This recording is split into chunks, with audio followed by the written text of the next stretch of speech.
ma fiancée a annulé notre mariage à la dernière minute pour s'enfuir avec son ex. Mais ce qui s'est passé pendant leur lune de miel était une humiliation publique. Tout était prêt, l'hôtel, les invités, la robe, et, au dernier moment, elle a tout simplement disparu, s'enfuyant avec son ex sans même un regard en arrière. Mais ce qu'elle n'imaginait pas, c'est que la lune de miel dont elle avait tant rêvé allait devenir le pire cauchemar de sa vie.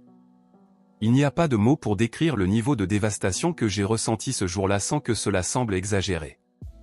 Mais si vous avez déjà eu une certitude absolue sur quelque chose, si vous avez déjà senti que votre vie était sur le bon chemin, que toutes les pièces s'emboîtaient pour vous amener exactement là où vous deviez être, alors peut-être pourrez-vous comprendre ce que c'est que de voir tout s'effondrer devant vous de la manière la plus cruelle et inattendue possible.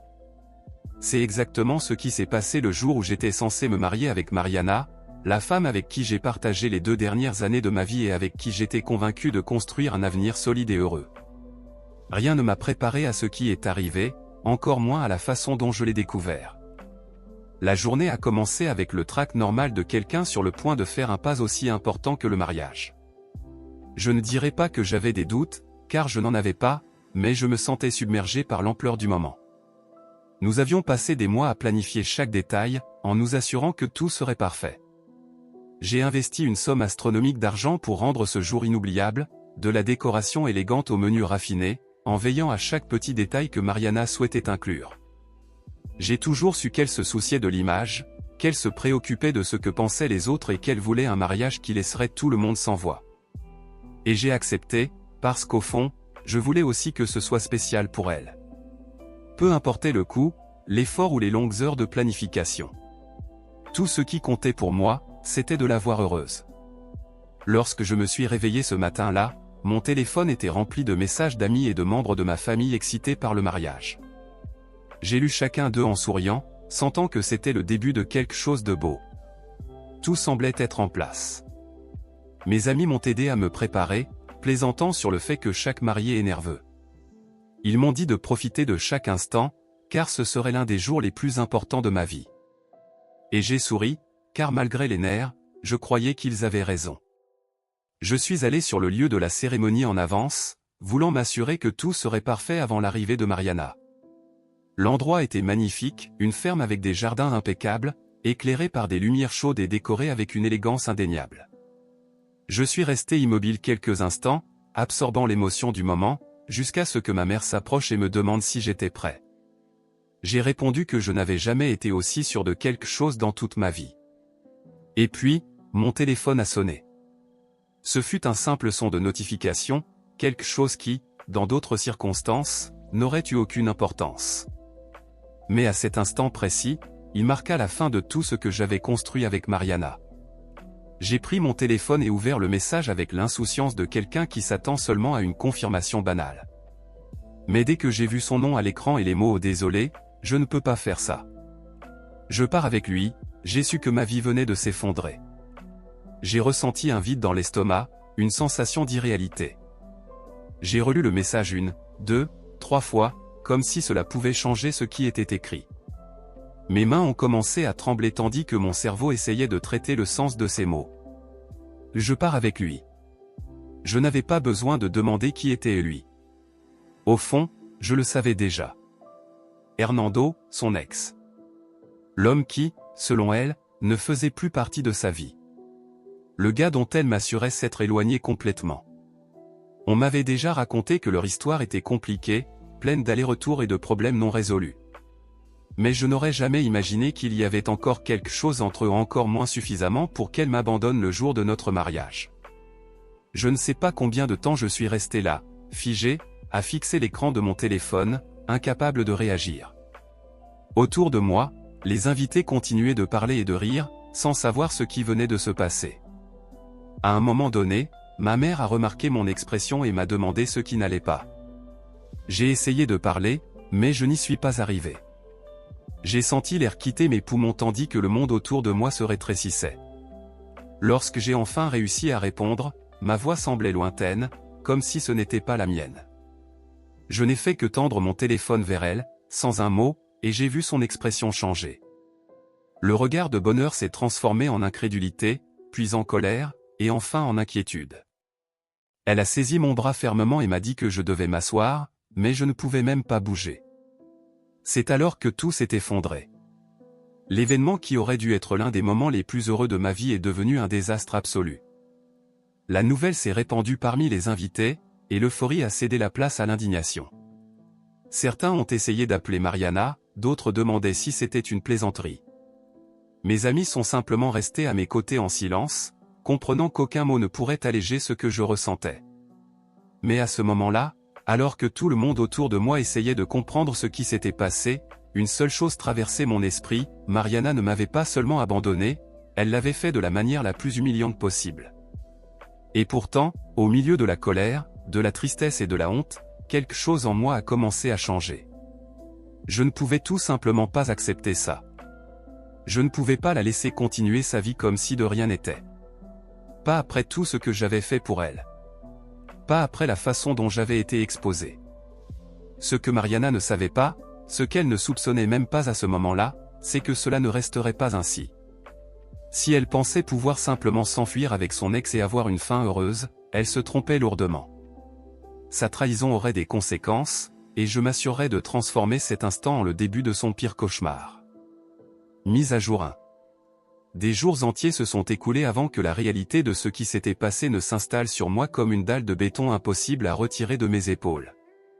Pendant les premiers jours, j'ai été submergé par un tourbillon d'émotions oscillant entre incrédulité, colère et une douleur suffocante, impossible à exprimer en mots. Le scandale de l'annulation du mariage s'est propagé comme un feu dans un champ sec. Bien que la plupart des invités aient essayé de me soutenir, l'humiliation d'avoir été abandonné à l'hôtel de cette manière était insupportable. Je ne pouvais pas marcher dans la rue sans sentir que les gens parlaient de moi dans mon dos. Ouvrir les réseaux sociaux était un cauchemar. Soit je tombais sur des messages de choc et de sympathie, soit, pire encore, sur des murmures de ceux qui adorent se nourrir de la tragédie des autres. Mais rien n'a été pire que le silence de Mariana. Aucune explication, aucune excuse. Rien. Elle avait tout simplement disparu avec Hernando, comme s'il vivait dans une bulle séparée de la réalité. Et cela, plus que tout, a allumé quelque chose en moi. Au début, j'ai essayé de me convaincre que le mieux serait d'oublier, d'avancer, de ne pas perdre plus de temps avec quelqu'un qui ne le méritait pas. Mais plus j'y pensais, plus je réalisais que ce qui me consumait à l'intérieur n'était pas seulement l'abandon, mais la manière dont elle l'avait fait.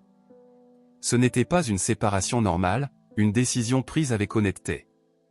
Elle m'avait utilisé jusqu'à la dernière seconde, me laissant avec toutes les dépenses d'un mariage qui n'avait jamais eu l'intention de se réaliser. Elle avait profité de mon amour, de ma confiance et de mon argent pour, au final, me cracher au visage. Et cela ne pouvait pas rester ainsi. C'est lors d'une nuit d'insomnie, allongé, fixant le plafond de mon appartement vide, que les pièces ont commencé à s'assembler dans ma tête. J'ai commencé à réfléchir froidement, transformant ma colère en quelque chose de plus tranchant, plus calculé. Je n'allais pas agir comme un homme blessé qui se contente de se lamenter. J'allais m'assurer que Mariana sente le poids de sa propre trahison d'une manière qu'elle n'oublierait jamais. La première chose que j'ai faite a été d'enquêter sur l'endroit où elle se trouvait. Il ne m'a pas fallu longtemps pour découvrir que sa lune de miel avec Hernando s'était déroulée exactement comme prévu. Sauf qu'il avait maintenant pris ma place. Ils étaient partis à Cancun, logeant dans des hôtels de luxe que j'avais payés. L'indignation que j'ai ressentie en apprenant cela était indescriptible. En plus de m'humilier publiquement, elle profitait encore d'un voyage financé avec mon argent, dans les chambres que j'avais réservées pour notre lune de miel, avec l'homme contre qui elle m'avait échangé. La deuxième chose que j'ai faite a été d'agir. Comme toutes les réservations étaient à mon nom, j'avais un contrôle total sur chaque paiement. Alors, j'ai décidé de jouer la carte de l'escroquerie. J'ai appelé les hôtels et les compagnies aériennes pour signaler que ma carte avait été utilisée sans mon autorisation et qu'il s'agissait d'une fraude. La réponse fut immédiate. Mariana et Hernando ont été réveillés au milieu de la nuit par la direction de l'hôtel, leur informant que la réservation avait été annulée et qu'ils devaient payer immédiatement ou quitter les lieux. Bien sûr, aucun des deux n'avait d'argent pour cela. Hernando était au chômage depuis des mois, et Mariana, qui avait quitté son travail pensant qu'après le mariage elle pourrait prendre du temps pour se retrouvait maintenant sans ressources, sans plan et sans endroit où rester. Mais cela n'était toujours pas suffisant. Mariana m'a envoyé un message frénétique, rempli de désespoir, et j'entendais presque la panique dans sa voix à travers l'écran. Je n'ai pas répondu. Je n'ai fait que m'imaginer la scène, elle, debout à la réception de l'hôtel, ressentant pour la première fois le poids de ses propres actions. Hernando, frustré, lançant des regards de reproche, réalisant que être avec elle ne lui donnerait pas la vie facile qu'il imaginait. Ce n'était que le premier coup. Mais la vengeance, comme tout plat froid, avait encore de nombreuses couches à servir. Je savais que ce n'était que le début. Ce qui allait suivre serait bien pire. Mise à jour 2. Le silence de Mariana après son dernier message ne m'a pas surpris le moins du monde. Je savais qu'elle était prise dans sa propre misère, que sa tentative de lune de miel volée s'était transformée en un véritable désastre et que, pour la première fois depuis qu'elle avait décidé de me quitter, elle commençait à ressentir les conséquences de ses actes. Mais savoir que j'avais ruiné son voyage ne suffisait pas. Je voulais plus. Je voulais que le monde entier sache qui elle était vraiment, que l'image parfaite qu'elle avait construite autour d'elle s'effondre de la même manière que ma dignité s'était effondrée le jour du mariage. Pendant des années, Mariana avait été une experte dans la manipulation de sa propre narration, s'assurant toujours d'être perçue comme la femme exemplaire, la fiancée idéale, la personne que tout le monde voulait avoir à ses côtés. Elle faisait tout pour maintenir les apparences, obsédée par ce que les autres pensaient d'elle, et je savais que révéler la vérité serait le coup le plus dévastateur que je pourrais porter. L'occasion est venue plus vite que je ne l'imaginais. Depuis le scandale du mariage annulé, j'avais évité au maximum de parler aux amis communs, principalement parce que je ne voulais pas revivre le traumatisme. Mais un jour, l'une des meilleures amies de Mariana m'a contacté. Elle ne m'a pas écrit pour me consoler ou m'offrir son soutien, mais parce qu'elle était indignée. Je ne sais pas si tu veux savoir ça, mais Mariana raconte sa propre version de ce qui s'est passé, et c'est très différent de la vérité. Quand je lui ai demandé à quoi elle faisait référence, elle m'a envoyé des captures d'écran de conversations où Mariana disait qu'elle avait abandonné le mariage parce que notre relation était déjà usée, qu'il y avait longtemps que je la rendais malheureuse, qu'elle avait simplement suivi son cœur. Dans son histoire, il n'y avait aucune trahison. Aucun mensonge. Aucun homme avec qui elle s'était enfuie comme une lâche. Non. Dans sa version, Mariana était une femme piégée dans une relation qui ne la satisfaisait pas et qui, avec beaucoup de courage, avait finalement décidé de se libérer. La colère que j'ai ressentie en lisant ces mots a été si profonde que, à cet instant précis, j'ai su que ma vengeance ne pouvait pas s'arrêter là. Je ne pouvais pas la laisser réécrire ce qu'elle m'avait fait. J'ai passé une nuit entière à rassembler des preuves, des captures de nos conversations, des photos du mariage annulé, des reçus de toutes mes dépenses, des messages anciens où Mariana disait combien elle m'aimait et à quel point elle était excitée à l'idée de se marier avec moi. J'ai compilé tout ce qui pourrait prouver qu'elle avait joué avec moi jusqu'à la dernière minute, sans le moindre remords. Quand j'ai eu assez de preuves, j'ai écrit une longue publication sur les réseaux sociaux, racontant ma version des faits avec force détail. Je ne l'ai pas fait avec haine ni insulte, mais avec la froideur des faits, laissant la vérité parler d'elle-même. La réaction fut immédiate. Le post est devenu viral dans nos cercles en quelques heures. Amis, connaissances, et même des gens qui nous connaissaient à peine ont commencé à commenter. Certains ont exprimé leur soutien, d'autres étaient horrifiés par ce que Mariana avait fait. Ses amis les plus proches, ceux qui avaient cru à sa version, se sont sentis trahis en voyant les preuves. Certains m'ont envoyé des messages pour s'excuser d'avoir défendu Mariana, disant qu'ils n'auraient jamais imaginé qu'elle soit capable de quelque chose comme ça. Mais le meilleur a été ce qui est arrivé à sa famille. Les parents de Mariana l'avaient toujours vue comme leur fille parfaite, celle qui faisait toujours ce qu'il fallait, qui ne commettait jamais d'erreur. Sa mère, en particulier, avait une vision idéalisée d'elle et m'avait toujours bien traité, convaincu que j'étais l'homme idéal pour sa fille. Je savais que, s'il y avait encore quelqu'un dont l'opinion comptait pour Mariana, c'étaient ses parents. Et, en effet, dès que sa famille a appris la vérité, le scandale a éclaté. Sa mère l'a appelé immédiatement. Selon l'ami qui m'a prévenu, la conversation a été dévastatrice. Mariana a essayé de se défendre, de dire que ce n'était pas ce que ça semblait être. Mais sa mère a répondu froidement. « Tu t'es mise toute seule dans cette situation. Ne t'attends pas à ce que quelqu'un te sorte de là. » Son père, un homme sérieux et réservé, l'a tout simplement ignoré complètement, comme si elle avait cessé d'exister pour lui. Pour la première fois de sa vie, Mariana était véritablement seule. Non seulement elle avait perdu sa relation avec moi et sa réputation auprès de ses amis, mais même sa propre famille lui avait tourné le dos. La femme qui se souciait tant de l'opinion des autres était désormais au centre d'un scandale dont elle ne pouvait pas s'échapper. Son nom était sur toutes les lèvres, et l'humiliation publique était devenue un poids insupportable à porter. Mais il restait encore une pièce dans ce jeu, Hernando. Je n'allais pas me contenter de voir Mariana sombrer. Il restait encore l'homme pour qui elle avait tout sacrifié. Et ce que j'étais sur le point de découvrir à son sujet allait faire monter sa souffrance à un nouveau niveau. Mise à jour 3. L'abîme dans lequel Mariana était plongée était, en soi, une véritable œuvre d'art de la vengeance. Elle avait perdu la lune de miel qu'elle avait volée, sa réputation était en ruine, sa famille l'avait abandonnée et la bulle de fantaisie dans laquelle elle avait essayé de se cacher avait explosé en plein visage. Mais je savais qu'il restait encore une dernière pièce sur l'échiquier, une qui, en tombant, détruirait ce qui lui restait, Hernando, l'homme pour qui elle avait jeté notre relation aux ordures. Depuis le moment où j'ai entendu son nom, j'ai su qu'il n'était pas un prince charmant. Mariana pouvait essayer de se convaincre avec cette idée romantique qu'ils étaient destinés à être ensemble, mais la réalité était que Hernando avait toujours été un désastre. Avant que je n'entre en scène, leur relation avait été une montagne russe de disputes, trahisons et promesses brisées. La raison pour laquelle ils avaient rompu, selon ce que Mariana m'avait raconté à l'époque, était qu'il l'avait trompée avec une autre femme et, lorsqu'elle l'avait confrontée, il l'avait simplement quittée pour rester avec l'autre. Le fait qu'elle soit revenue dans ses bras maintenant ne faisait que prouver à quel point son dévouement envers quelqu'un qui ne l'a jamais valorisé était aveugle et pathétique. Il n'a pas été difficile de découvrir que les choses entre eux n'allaient pas aussi bien qu'elle l'imaginait. À travers quelques amis communs et des faux profils que j'ai créés, j'ai obtenu des informations selon lesquelles leur relation se détériorait rapidement. Ruinée et sans soutien, Mariana s'accrochait à Hernando comme si c'était son unique salut. Mais lui, habitué à une vie de fête et de femme, n'avait aucun intérêt à porter une femme émotionnellement détruite et sans ressources. La tension entre eux a grandi jusqu'à ce qu'inévitablement, ce qui avait commencé comme une escapade romantique se transforme en une relation toxique, pleine de disputes et de ressentiments. Le coup final est venu quand j'ai reçu un message d'une connaissance.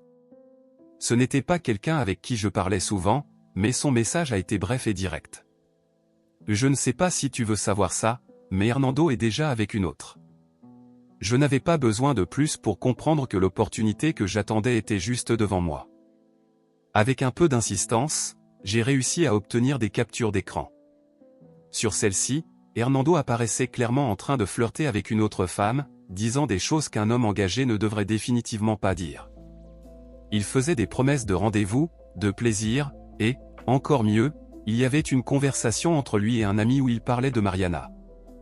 Non seulement il l'insultait, mais il montrait aussi clairement qu'il ne l'avait jamais prise au sérieux.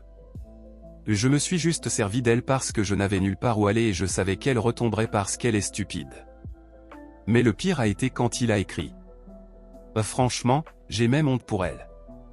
Je veux juste me débarrasser d'elle le plus vite possible. Je savais que, si j'exposais cela de la bonne manière, non seulement j'aurais le plaisir de la voir souffrir encore plus, mais je rendrais également son humiliation totale et absolue. J'ai pris les captures d'écran et les ai publiées sur un forum anonyme où on avait déjà commenté à propos du scandale de notre mariage. J'ai accompagné les images d'un simple commentaire. Pour ceux qui pensent que Mariana et Hernando sont une histoire d'amour, voici la réalité. Je n'ai mentionné aucun nom directement, mais tout le monde savait de qui il s'agissait. En quelques minutes, la publication a explosé. Les commentaires se divisaient entre des blagues, des critiques contre Hernando, et d'autres qui riaient simplement de l'ironie de la situation. Il n'a pas fallu longtemps pour que Mariana découvre. Quelqu'un a dû lui envoyer les captures, car ce soir-là, mon téléphone s'est illuminé avec un message d'elle. Mais, cette fois, ce n'était pas pour me demander des explications ou essayer de me manipuler. C'était simplement. Pourquoi fais-tu ça ? Je suis resté à fixer ces mots sur l'écran pendant quelques secondes avant de la bloquer sans répondre. Je n'avais rien à dire. Elle avait déjà toutes les réponses. La dernière chose que j'ai apprise fut qu'après le scandale, Hernando l'a quittée sans le moindre remords. Il est parti sans discuter, se débarrassant d'elle comme d'un poids mort. Mariana, complètement seule, sans amis, sans famille, sans argent et sans l'homme pour qui elle avait détruit sa vie, a été forcée de retourner chez une tante éloignée, dans une petite ville où personne ne la connaissait. Elle est devenue une ombre de ce qu'elle avait été, une femme détruite par ses propres décisions, une personne qui ne pouvait plus soutenir l'image parfaite qu'elle chérissait tant. Enfin, la vengeance était complète. Mais le meilleur de tout? Je n'ai pas eu besoin de lever un seul doigt pour la détruire. Elle l'a fait toute seule. Mise à jour 4. Le temps avait passé. Bien que ma vie ait recommencé à se stabiliser, l'histoire de Mariana n'avait pas encore atteint son dénouement définitif. Ce coup brutal qu'elle avait reçu après la trahison d'Hernando et sa chute en disgrâce n'était pas suffisant.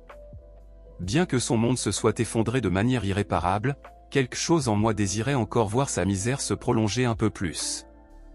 Voir comment les gens ne l'oubliaient pas et comment l'écho de ses actions continuait à la hanter.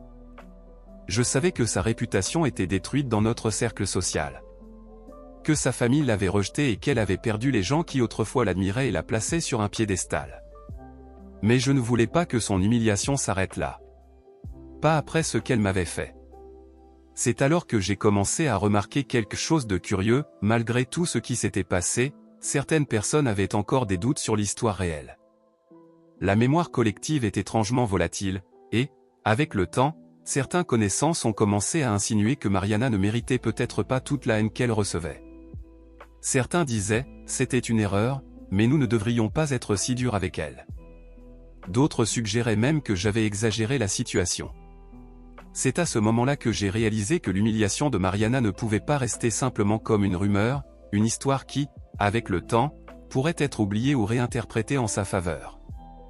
J'ai décidé que la vérité devait être impossible à ignorer. Alors, j'ai recommencé à rassembler chaque fragment de sa trahison, les captures d'écran des messages d'Hernando, où il se moquait d'elle et montrait clairement qu'il n'avait fait que l'utiliser, les images de leur supposée lune de miel transformée en cauchemar, et les conversations où Mariana essayait de reconstruire sa version des faits, mentant effrontément. Mais cette fois, je ne me suis pas contenté de partager le matériel anonymement sur des forums où les gens connaissaient déjà l'histoire. Non. Cette fois, l'exposition serait beaucoup plus grande. J'ai créé un compte sur une plateforme de témoignages anonymes et j'ai publié toute l'histoire avec tous les détails, m'assurant que chaque trahison, chaque mensonge et chaque tromperie soient complètement documentés. Je n'ai pas mentionné de nom, mais toute personne connaissant l'histoire réelle pouvait l'identifier sans effort. En quelques jours, le récit a commencé à devenir viral. Il a été partagé dans des groupes de réseaux sociaux, est arrivé sur des pages de ragots, a été discuté sur des forums et est devenu une histoire que les gens commentaient avec indignation et curiosité morbide. Les commentaires étaient impitoyables. Certains l'appelaient le pire type de femme, d'autres riaient de sa chute, et certains disaient même, ça devrait arriver à tous ceux qui jouent avec les sentiments des autres. Mais ce qui m'importait le plus n'était pas ce que des inconnus sur Internet disaient. Ce que je voulais, c'était que Mariana voie. Et elle a vu. J'ai appris par une ancienne amie à elle la même qui m'avait alerté sur ces mensonges au début de tout que Mariana était complètement dévastée. Au début, elle a essayé d'ignorer, de faire semblant que ça ne l'affectait pas. Mais, à mesure que les jours passaient, de plus en plus de gens ont commencé à lui poser des questions inconfortables. Certains connaissances qui auparavant la traitaient avec indifférence la regardaient maintenant avec pitié ou mépris. Dans le magasin où elle allait habituellement, les gens murmuraient dans son dos. Même au travail, où elle avait obtenu un poste modeste après sa chute, quelqu'un a découvert l'histoire et les rumeurs ont commencé à se propager. Son patron, un homme conservateur qui valorisait l'image et la réputation avant tout, n'a pas tardé à la convoquer dans son bureau. Nous ne pouvons pas permettre que notre entreprise soit associée à quelqu'un impliqué dans ce genre de scandale. Elle a perdu son emploi en quelques jours. Et les choses n'ont fait qu'empirer. Lorsque sa famille a découvert l'ampleur du désastre, la situation est devenue encore plus insupportable. Jusque-là, ses parents avaient essayé de rester à l'écart de l'humiliation publique, mais quand ils ont vu leur fille devenir la cible de railleries et de mépris sur Internet, leur réaction a été pire que tout ce que Mariana aurait pu imaginer. Sa mère, qui l'avait déjà reniée après le fiasco de la cérémonie de mariage, cette fois a été encore plus cruelle. « J'aurais préféré que tu ne sois jamais né. » Puis elle a raccroché. Son père, un homme de peu de mots, l'a simplement bloqué partout, sans même prendre la peine de répondre. Elle n'avait plus rien. Avec le peu d'argent qu'il lui restait, elle a essayé de déménager dans un autre endroit, loin de la ville où tout le monde la connaissait. Mais les problèmes l'ont suivie. Chaque fois qu'elle tentait de reconstruire sa vie, quelqu'un retrouvait l'histoire. Quelqu'un se souvenait de son nom. Quelqu'un la pointait du doigt avec mépris. Où qu'elle aille, l'ombre de sa trahison la poursuivait. Ce qu'elle avait fait ne pourrait jamais être effacé. Jamais être oublié. C'est alors que Mariana a finalement compris qu'il n'y avait aucune échappatoire. La dernière fois que j'ai eu de ses nouvelles, c'était via un message envoyé depuis un compte inconnu. J'ai été surpris de la voir réapparaître, mais, dès que j'ai ouvert le texte, j'ai réalisé que ce n'était pas ce à quoi je m'attendais. Il n'y avait pas d'insulte. Pas d'excuses. Pas même une trace de l'arrogance qu'elle avait autrefois. Il n'y avait qu'une seule phrase. Comment faire pour arrêter de tomber ? Je suis resté à fixer ce message pendant longtemps, ressentant un mélange étrange de satisfaction et de vide. Je savais que j'avais gagné. Je savais que Mariana avait enfin compris ce qu'elle avait fait. Mais, au lieu de répondre, au lieu de lui donner un dernier mot, j'ai simplement fermé la conversation et les bloqué.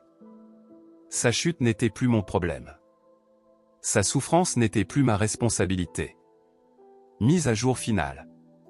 Le temps a avancé avec l'indifférence cruelle que la vie montre lorsque tout ce qui était autrefois important se transforme en un écho lointain, une histoire qui, bien qu'elle résonne encore dans certains coins de la mémoire, ne fait plus aussi mal qu'avant. Ma vengeance avait été méticuleuse, patiente, dévastatrice. Mariana n'était plus la femme que j'avais connue un jour, celle qui se croyait au-dessus des autres, convaincue que son charme et son astuce lui permettraient d'échapper impunément sans affronter les conséquences. Non. Ce qui restait d'elle n'était qu'une ombre usée de ce qu'elle avait été, quelqu'un qui avait appris trop tard que le monde n'oublie pas et que ses actions la hanteraient pour toujours. Pour ma part, j'ai continué ma route. Au début, ce ne fut pas facile. La trahison avait laissé des cicatrices profondes, certaines plus visibles que d'autres. Pendant longtemps, je me suis habitué à regarder les gens avec méfiance, toujours me demandant si ceux qui s'approchaient de moi avaient une arrière-pensée, une motivation secrète que je ne découvrirais que trop tard. Mais, avec le temps, avec effort et avec la certitude que j'avais repris le contrôle de ma vie, j'ai appris à laisser cette paranoïa derrière moi. La satisfaction de savoir que Mariana payait pour ce qu'elle m'avait fait m'a donné la paix dont j'avais besoin. Je pensais ne jamais la revoir, qu'avec le désastre dans lequel sa vie s'était transformée, elle disparaîtrait simplement de mon monde, destinée à un endroit où nos chemins ne se croiseraient plus jamais. Mais la vie a un étrange moyen de nous remettre face à ce que nous pensions avoir laissé derrière nous, comme si elle voulait s'assurer que nous avons vraiment fermé un chapitre. C'est arrivé un après-midi quelconque, lors d'une de ces pauses quotidiennes qui semblent insignifiantes jusqu'à ce qu'elles changent complètement notre perspective sans avertissement. J'étais sorti prendre un café, quelque chose qui était devenu une habitude tranquille après le travail. Le café était petit, pas très populaire, mais accueillant, le genre d'endroit où les gens pouvaient s'asseoir avec un livre ou un ordinateur sans être dérangés. J'aimais la routine de commander toujours la même chose, trouver une table près de la fenêtre et profiter d'un moment de calme avant de rentrer chez moi. Mais ce jour-là, la tranquillité a été brisée au moment où je l'ai vue. Au début, mon cerveau ne l'a pas tout à fait reconnue. Son image était un reflet déformé de la femme que j'avais connue un jour, une version usée, dépourvue de la confiance et de l'arrogance qu'elle portait autrefois comme une armure. Elle était plus mince, le visage fatigué, avec des cernes profonds qu'elle ne tentait même pas de masquer avec du maquillage. Ses vêtements, autrefois choisis soigneusement pour transmettre une impression de perfection, semblaient maintenant sélectionnés sans grand intérêt, comme si son apparence n'était plus une priorité. Elle s'est arrêtée en me voyant. Ce n'était pas un mouvement brusque ou dramatique, juste un instant où ses pas ont hésité, où son regard a croisé le mien et, pour la première fois dans toute cette histoire, j'ai vu quelque chose dans ses yeux qui n'y avait jamais été auparavant. Ce n'était pas de l'arrogance. Pas de défi. Ni même de la tristesse. C'était la défaite. Le temps sembla ralentir. Entre nous, il n'y avait personne dans ce café qui savait ce qui s'était passé, personne qui comprenait l'histoire qui nous liait, la guerre silencieuse que nous avions menée pendant des mois. Nous n'étions que deux personnes dans un endroit quelconque, séparées par une distance qui, bien que courte physiquement, semblait un abîme impossible à franchir. Elle ouvrit la bouche, mais au début, aucun son ne sortit. Elle semblait chercher les bons mots, quelque chose qui pourrait signifier quelque chose après tout ce qu'elle avait fait. Mais le seul son qu'elle trouva fut un murmure à peine audible. « Je suis désolé. » Ce ne fut pas des excuses dramatiques. Il n'y eut ni larmes, ni supplications, ni tentative de reconstruire quelque chose que nous savions tous les deux ne plus exister. Seulement 2 mots fragiles, sans attente, prononcés comme une confession inutile. Je suis resté silencieux, l'observant, ressentant une vague d'émotion que je ne pouvais pas entièrement décrypter. Je n'ai pas ressenti de haine. Je n'ai pas ressenti de colère. Pas même de pitié. Juste une certitude paisible que tout était arrivé à sa fin naturelle. Je n'ai pas répondu. Pas parce qu'il n'y avait rien à dire, mais parce que ce n'était plus nécessaire. J'ai pris mon café, je me suis levé de la table et j'ai marché vers la sortie, sans me retourner. Je savais que je ne la reverrais jamais. Et, pour la première fois depuis longtemps, j'ai réalisé que cela n'avait vraiment aucune importance. L'histoire de Mariana était terminée. Et moi, enfin, j'étais libre. Mesdames et messieurs, parfois, le destin a un sens de la justice bien particulier. Vous ne trouvez pas ? Mariana a passé sa vie à croire qu'elle pouvait manipuler, tromper et s'en sortir indemne, jusqu'à ce qu'un jour la réalité frappe à sa porte. Mais cette rédemption tardive signifie-t-elle vraiment quelque chose ? Est-ce qu'un simple « je suis désolé » efface tout le mal causé ? À la fin, le protagoniste est parvenu à avancer sans avoir besoin de ces mots et peut-être que c'était là sa véritable victoire. Alors, dites-moi, auriez-vous arrêté pour écouter ou seriez-vous simplement sorti par la porte sans vous retourner ? Et si vous avez aimé cette histoire, vous savez quoi faire. Aimez, partagez et abonnez-vous à la chaîne. Ah, et il y a 2 autres histoires pleines de rebondissements ici sur l'écran qui vous attendent. À la prochaine!